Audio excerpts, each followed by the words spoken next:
आज हम लोग 12वीं कक्षा के हिंदी आधार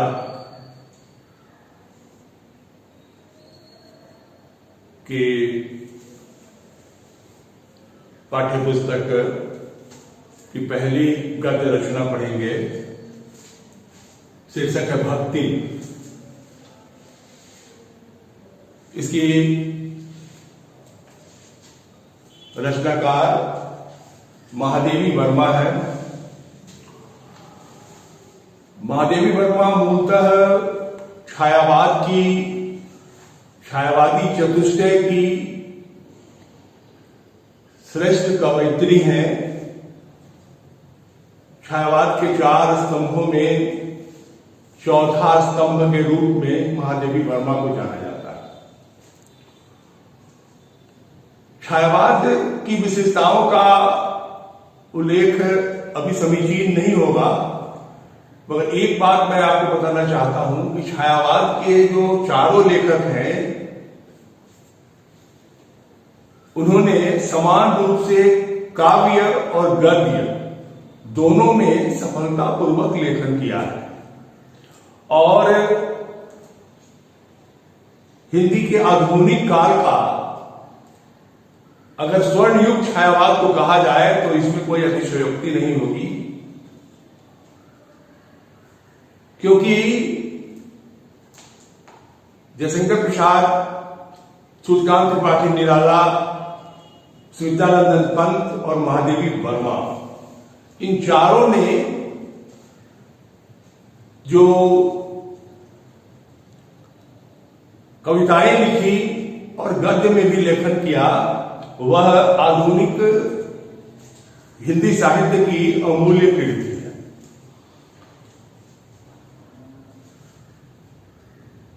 महादेवी वर्मा का जन्म फर्रुखाबाद उत्तर प्रदेश में सन 1907 ईस्वी में हुआ था।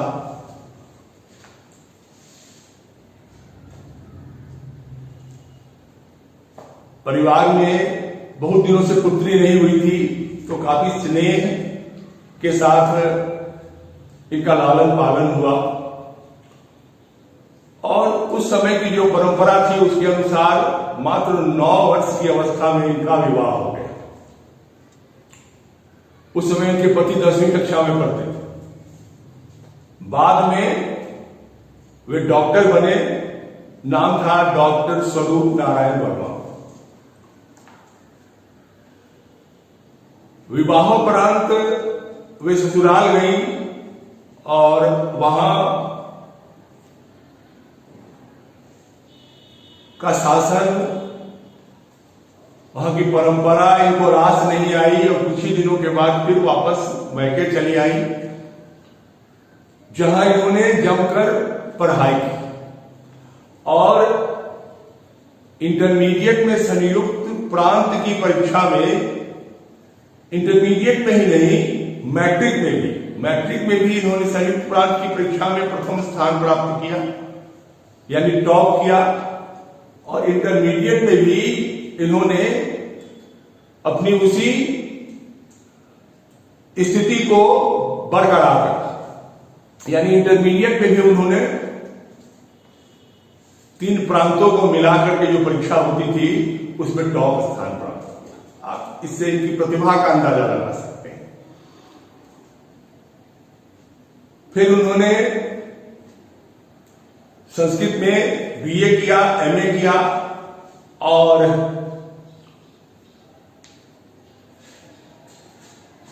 प्रयाग महिला विद्यापीठ में ये प्राचार्य बन गई और मृत्यु पर्यंत कुछ दिनों के लिए राज्यसभा का सदस्य बनी। बस उतने ही समय के लिए वे उससे अलग रही, नहीं तो प्रयाग महिला विद्यापीठ में सफल प्राचार्य के रूप में इन्होंने अपना कार्य किया। बहुत सारी बातें हैं महादेवी जी के संबंध में। इन्हें जानवरों से, मनुष्येतर प्राणियों से भी अत्यधिक प्रेम था और घर में कुत्ते, बिल्ली, हिरण, खरगोश इत्यादि ये इन्होंने पाल रखे थे। अलग अलग इनके निबंधों में, इनके शब्द चित्रों में, रेखा चित्रों में इसका उल्लेख है।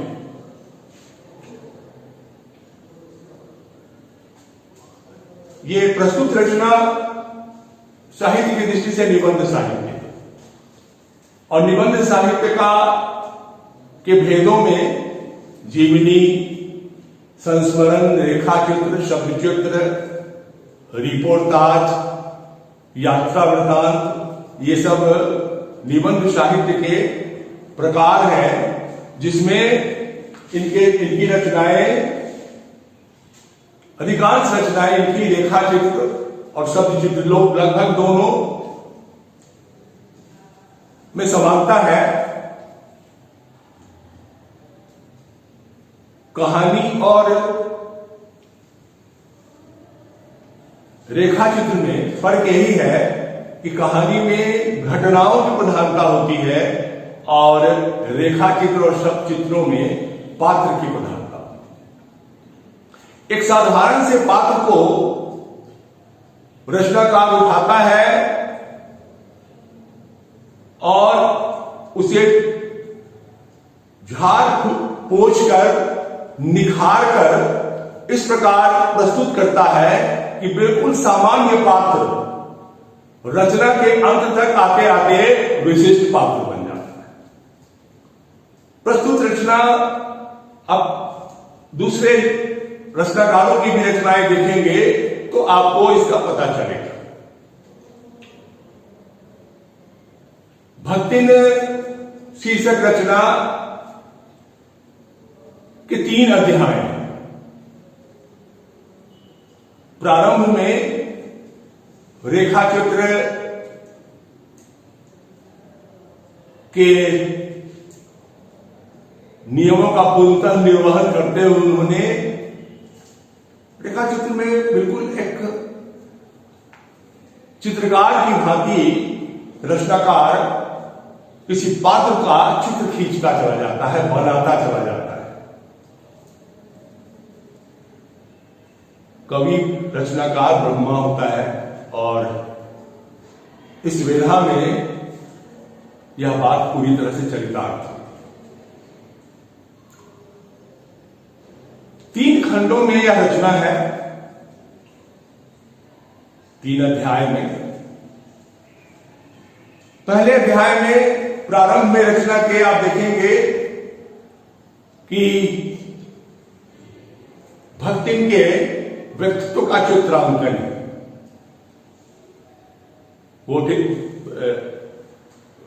छोटे कद, पतले होठ और माथे की रेखाएं सिकड़ी हुई। जब पहली बार लेखिका के यहां आती है, उनका लेखिका कहती है मुझे याद नहीं है कितने दिन हो गए, लेकिन अगर भक्तिन से कोई पूछे तो वो बताती है कि यही कोई 50 वर्ष से संग रहते हैं, यानी 50 वर्षों से वह लेखिका के साथ रह रही है।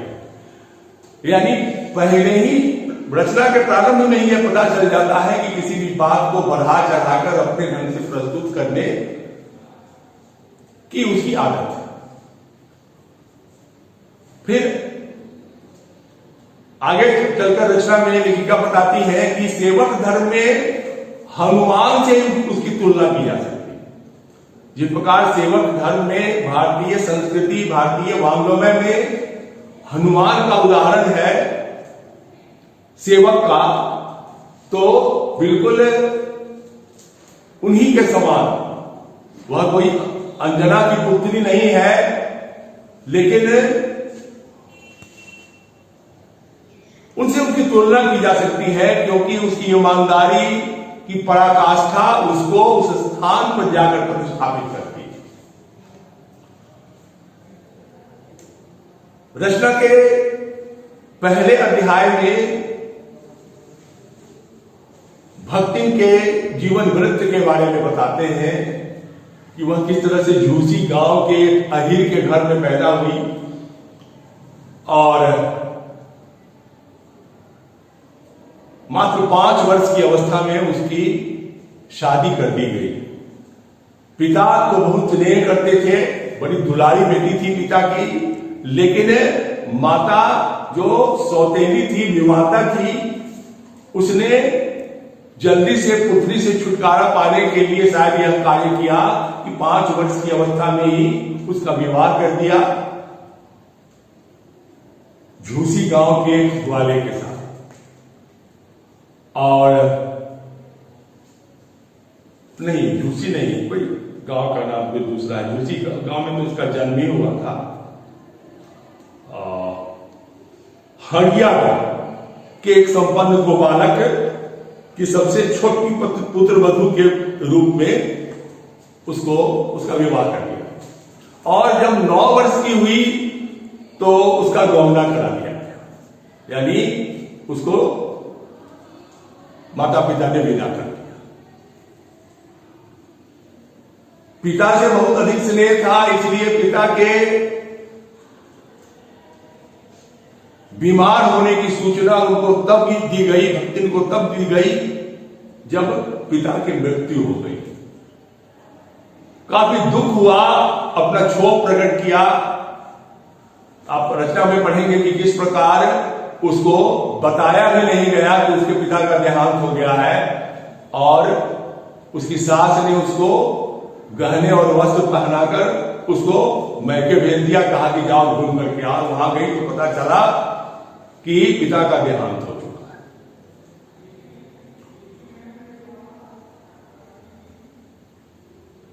रचना का दूसरा अध्याय वहां शुरू होता है जहां भक्तिन का वैवाहिक जीवन उसके ससुराल में काफी कष्टपूर्ण हो जाता है, क्योंकि उसने एक बहुत बड़ा अपराध किया था कि उसने 3 बेटियों को जन्म दिया। उसकी जो जेठानियां थी, उसकी जो सास थी, उस सब के बेटे थे, बेटों वाली थी। और समाज में लेखिका ने लगभग अपनी तमाम रचनाओं में स्त्रियों की जो सामाजिक दशा है, दुर्दशा कहिए उसको, उसके बारे में बताया है और उसकी बेहतरी के लिए जीवन पर्यंत वे प्रयास करते हैं।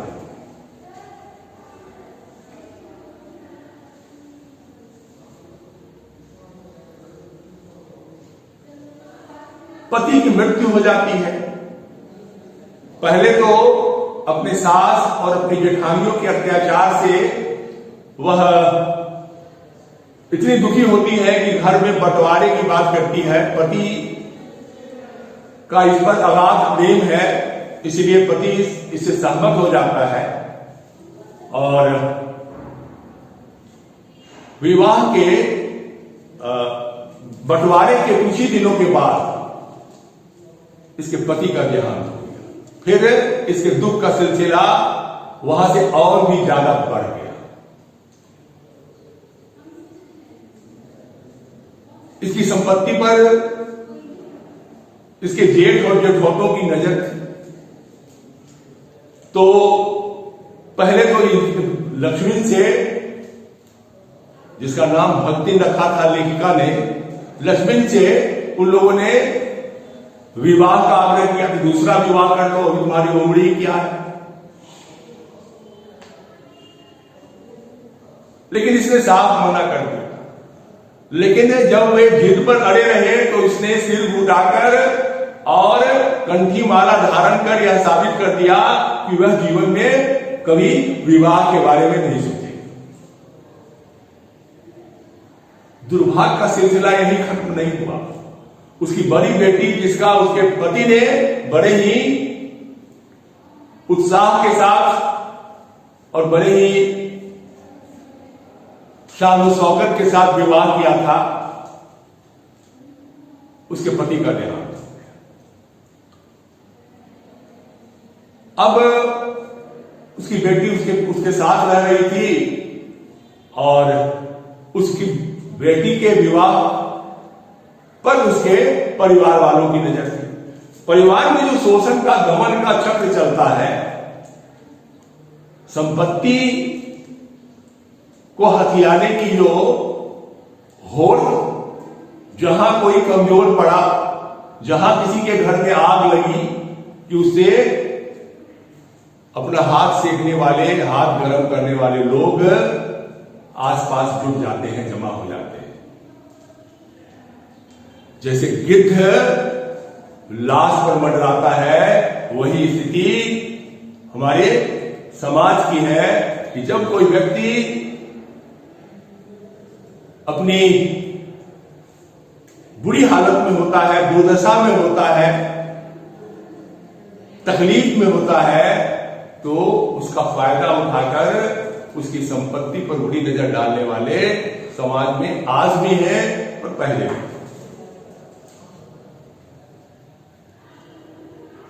अब उसकी बेटी की शादी की बात होती है, उसके लिए वे लोग प्रयास करते हैं।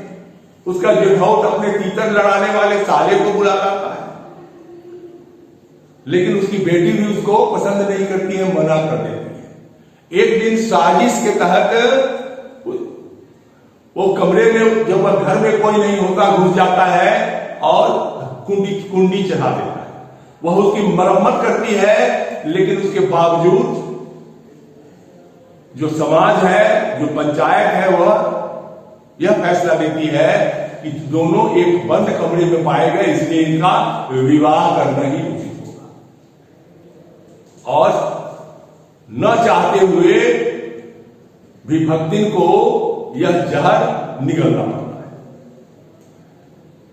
धीरे धीरे भक्तिन टूटती चली जाती है, बेटी की हालत उससे नहीं देखी जाती।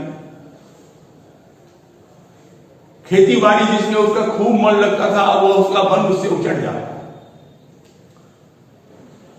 और लगान नहीं देने पर एक दिन जमींदार ने दिन भर धूप में जब उसे रखा, तो दूसरे ही दिन भक्तिन ने शहर का रास्ता ले लिया। अब तीसरा अध्याय शुरू होता है।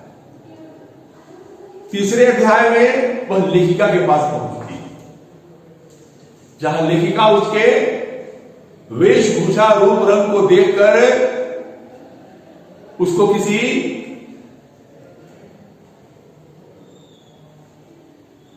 भक्तिन के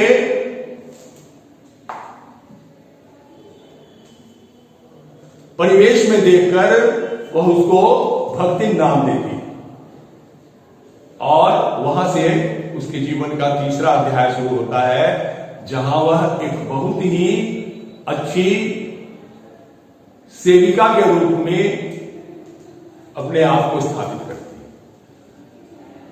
भक्तिन की छोटी छोटी आदतें लेखिका को प्रारंभ में पसंद नहीं आती, लेकिन बाद में वे उसकी आदी हो जाती।